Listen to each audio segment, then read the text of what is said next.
রোববার কিশোরগঞ্জ সফর যাচ্ছেন প্রধানমন্ত্রী তারেক রহমান। প্রধানমন্ত্রী হওয়ার পর কিশোরগঞ্জে এটাই তার প্রথম সফর।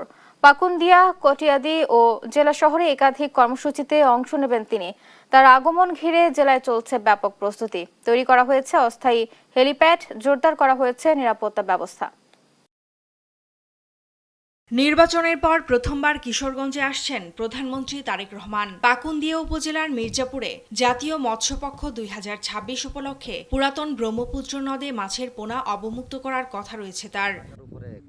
পরে কটিয়াদি উপজেলার কার্প হ্যাচারি পরিদর্শন করে আচমিতা জর্জ ইনস্টিটিউট মাঠে সারাদেশ থেকে শ্রেষ্ঠ মৎস্য উদ্যোক্তাদের হাতে পুরস্কার তুলে দেবেন। বিকেলে পৌরসভার পুরাতন স্টেডিয়াম মাঠে ফ্যামিলি কার্ড বিতরণ, অনুদান প্রদান এবং ধর্মীয় উপাসনালয়ে কর্মরতদের মাঝে সম্মানী প্রদান কার্যক্রমের উদ্বোধন করবেন। প্রধানমন্ত্রীর আগমন ঘিরে শহরের নতুন স্টেডিয়ামে অস্থায়ী হেলিপ্যাড নির্মাণ সহ চলছে নানা প্রস্তুতিমূলক কর্মকাণ্ড।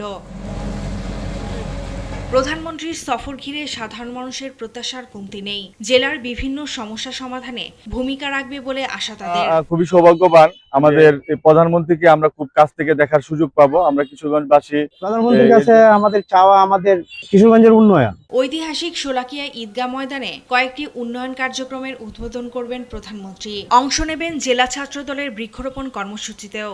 আমাদের প্রধানমন্ত্রী ৬ মাসের মধ্যে কিশোরগঞ্জে আসছেন। নেতাকর্মীদের মধ্যে যে আনন্দ দেখতে পাচ্ছি, আসলে তাই ঈদের আনন্দের মতো। স্থানীয় নেতাকর্মীরা ব্যাপক উপস্থিতি নিশ্চিত করতে প্রচার চালাচ্ছেন। প্রধানমন্ত্রীর এই সফর ঘিরে শেষ মুহূর্তের প্রস্তুতির কথা জানিয়েছেন জেলার সংসদ সদস্যরা। নির্বিঘ্ন করার জন্য, ওনার আগমনকে সুন্দর করার জন্য সকল ডিপার্টমেন্টের লোকজন, কর্মকর্তারা এখানে কাজ করে যাচ্ছেন দিন রাত। প্রধানমন্ত্রী ওনার নিরাপত্তার ব্যাপারটা মাথায় রাখতে হবে।